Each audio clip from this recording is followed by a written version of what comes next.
혹시 저녁에 산책 나갈 일 있으면 이렇게 개천을 따라 산책을 나가보면 유난히 자주 보이는 게 뭔가요? 개겠죠? 아, 그런가요? 맞아요. 우리 발레기님들하고 손잡고 많이 다니시잖아요. 저는 제 철학을 하는 입장이니까 왜 사람을 손을 옛날에 많이 잡고 다녔는데 왜 요즘 우리 이분하고 같이 이렇게 자주 다닐까 이런 생각을 해보면 복잡한 존재는 싫고 단순한 존재가 좋은 거예요. 그래서 단수성에 대한 욕구가 굉장히 강해져요. 자, 단수성에 대한 욕구가 강해지게 되면 타자의 관계를 계속 끊고자 하는 욕구가 강해지게 되고요. 그 단순한 존재일수록 나와 같은 존재거든요. 복잡한 존재일수록 나와 멀리 있는 존재고 내가 어떻게 할 수 없는 어려움을 느끼는 존재가 되고요. 단순한 존재가 되는 만큼 나와 하나가 된 존재가 되거든요. 그런데 참 역설적인 게 뭐냐면 그래서 남들과의 관계를 다 끊어버리고 단순해지고 싶은 상태로 들어가면 들어갈수록 뭐냐면 그런 세상이 잘 없거든요. 어디에 있나요? 상상세계에 있거든요. 상상세계에. 그래서 사람들이 살아가면서 현실의 어려움이 많아지면 어디로 가요? 상상을 합니다. 이렇지 않은 세상을 꿈을 꿔요. 이렇지 않은 세상을 꿈을 꾸면서 그 세계랑 사귀고 싶어하고 그 세계에서 놀고 싶어해요. 나를 잘 이해해주고 나에게 복잡하게 이렇게 막 갈등을 일으키지 않고 그래서 이 상상된 존재와 사귀게 되는 거죠. 상상된 존재와. 그러나 상상된 존재와 사귀는 하나의 어떤 상징물이 같이 걷고 있는 그분인지도 모르겠어요. 여기 보면 자기가 입만 나는 거 곤란하면서 그죠? 입만 나는. 그래서 가끔씩 제가 학회에 가는 서울 가면 지하철을 타보면 그 지하철 칸에 있는 대부분의 분들이 이걸 보고 있어요. 앞에 서 있는 어르신이 다리가 아픈지 사모가 지금 불편한지 뭐 무거운 짐을 들고 있는 분이 저렇게 힘이 안 든지 관심 없어요. 심지어는 요즘은 어린 나이까지도 이것 주면은 괜찮아요. 여기가 현실 세계가 아니고 가상 세계고요. 그죠? 여기가 사이버 월드로서 상상 세계예요. 그래서 우리는 뭐냐면 이런 세계에 들어가면서 살게 되는 상황이 오다 보니까 이거는 끄면 꺼지는데 선생님은 제가 좀 저희 가세가 해도 안 가거든요. 기분 나쁘다고 때때 혼내시기도 하고. 그러면 이제 웃는 거예요. 내 마음대로 꺼져야 된다. 안 꺼지니까. 여기에서 분노 조절 자격증 같은 것들이 이제 발생을 하는 건데요. 자, 여기에서 세 번째가 나오죠. 제가 분리불안 첫 번 1로 했고, 맨 밑에는 뭐죠? 분리불안 2라 했어요. 아무한테도 융합되고 싶지 않은 그러한 어떤 근대적 사고들이 우리들 속에 파고들면서 시장이 점점 지배에 들어오면서 누구하고도 관계를 못 맺고 자기하고만 관계를 맺는 방향으로 들어가다 보니까 자기 안에 자기가 좋아하는 존재하고만 사귀어야 되는 거예요.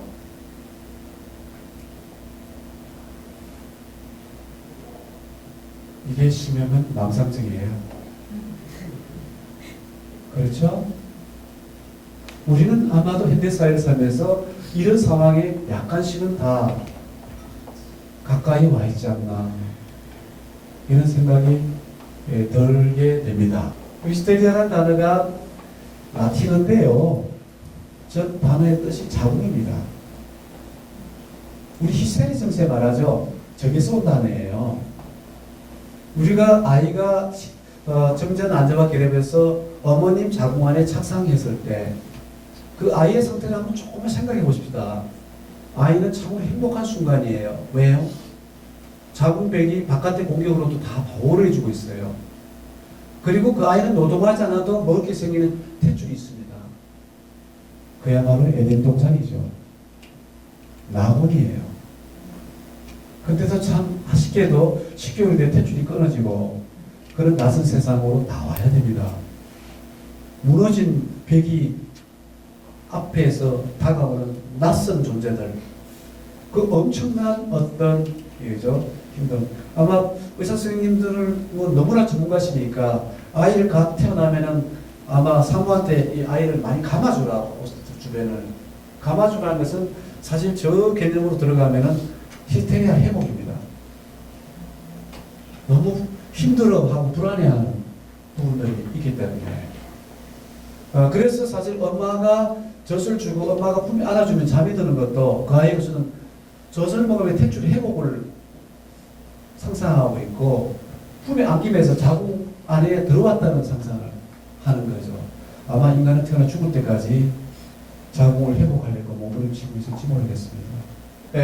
에코의 작품을 보면 저 장미 이름에 뭐냐면 저기 나오잖아요. 중세 수도원이 나오죠. 수도원에 도서관이 있죠. 도서관에 뭘 꽂아놨나요?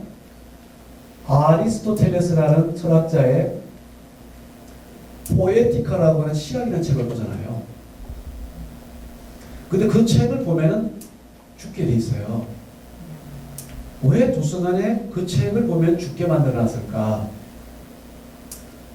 포에티카는 시학이잖아요. 시를 보면 뭐가 일어나요? 감정이 일어나요.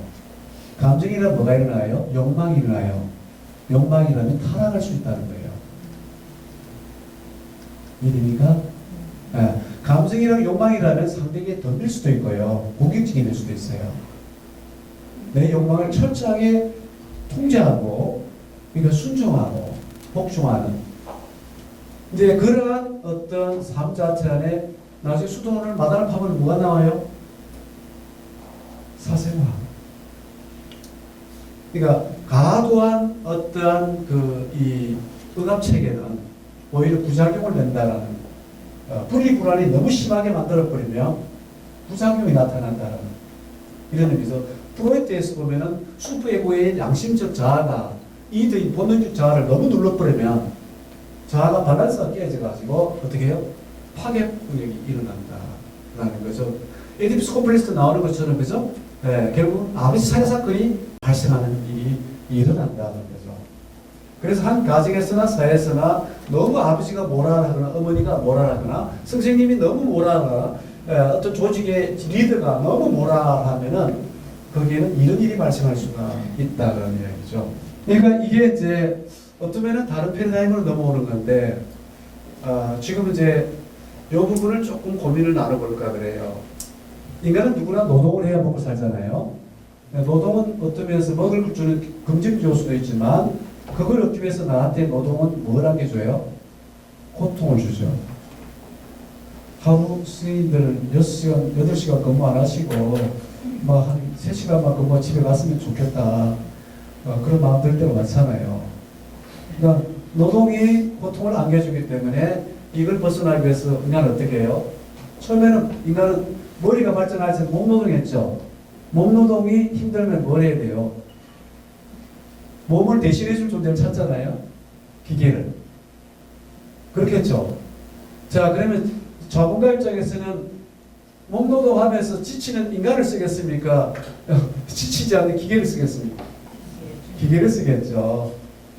자, 기계를 쓰고 나면 몸노동 고통 없애려고 기계를 도입했는데 문제는 몸노동하는 사람이 일자리가 점점 사라져요. 그래서 뭐가 나왔어요? 르라이트 운동이나 기계 파괴 운동이 나죠. 근데 그 다음에 문제는 뭐냐면 그렇다고 해서 기계가 사라집니까? 자본가는 기계를 자꾸 붙잡는데 기계를 붙잡고 그 다음 어떤 일이 벌어져요? 내가 몸노동을 버틸 수 없으니까 바꿔야 될 때 삶을 어떻게 해요? 기계가 안 가진 노동을 해야 되잖아요. 기계가 뭘 안 갖고 있어요? 머리를 안 갖고 있죠. 그러면 내가 머리 노동을 옮겨가야만 살아남는 거잖아요. 머리 노동을 옮겨온 게 뭐예요?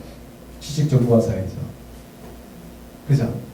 근데 머리 노동을 하면서 이제 살아보려고 하는데 옛날에 몸 노동할 때 몸이 아파가 힘들었는데 이제 머리가 아파. 그 머리가 아프면 또 어떻게 해야 돼요? 머리 노동을 대신해 준 데를 찾죠. 그럼 어떻게 해야 돼요? 기계에다 머리를 집어넣어야죠.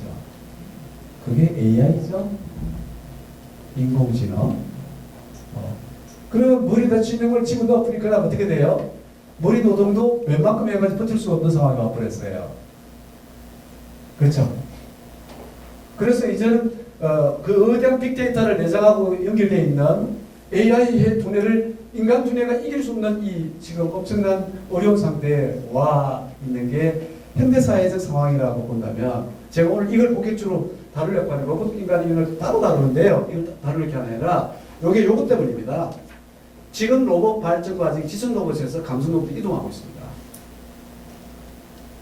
왜냐하면 아까 말했듯이 이런 분리불안 툴을 겪고 있고 자기 안에 자기 상상된 존재로 자꾸 살려고 하다 보니까 누구한테 자꾸 공감받고 싶어 하고요. 누구한테 자꾸만 이렇게 애정을 받고 싶어 하는 그런 게 강해지니까, 자, 이런 사람이 많아지면 그런 물건이 잘 팔릴 거라 생각할 것이고, 그런 물건을 개발하면 이익을 올릴 거라 생각할 거 아니에요. 그렇겠죠. 그러면 개천을 데리고 다니던 발레견을 뭐로 만든다? 로봇견으로 만드는 거죠. 칸트가 쓴 작품에 1781년에 나온 작품이죠. 칸트는 1724년에 태어나서 1804년에 세상을 떠나죠. 제가 칸트를 공부했거든요. 근데 이 양반이 57대 된 1781년도에 순수 이성 비반이라는 책을 내요. 그 책의 앞머리에서 이런 구절이 나오는데요.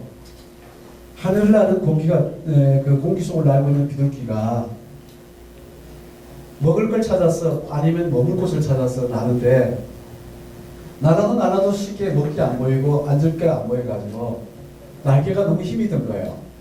그럴 때 비둘기가 생각하는 게 뭐냐면, 내가 힘 들지 않고 날 수 있으면 참 좋겠다는 생각을 해요. 그래서 나를 힘들게 하면 뭔가 비둘기가 볼 때는 공기인 거예요. 그래서 공기가 여기 좀 제거돼 버리면 내가 나는데 아무 방해를 안 받겠다 생각해요. 비둘기는 참 아둔하죠. 공기가 없으면 떨어지는 거예요. 인간은 자기가 상상하고 자기가 생각하는 세계에 살고 있으면 편할 것 같죠. 상상하고 생각하는 세계에 살고 있으면 세계와의 단절 때문에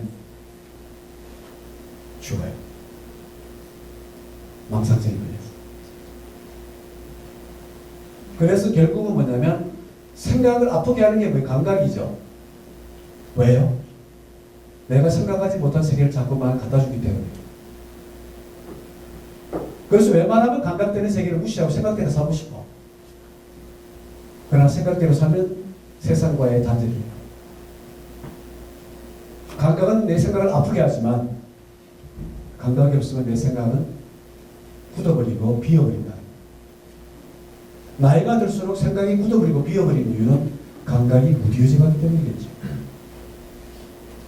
결국 우리가 미래로 가는 과정에서 몸이 망각되고 있고 감각이 망각되고 있고 그 속에 자기 속에 갇혀가는 이런 삶으로부터 우리가 극복되어 가려고 그러면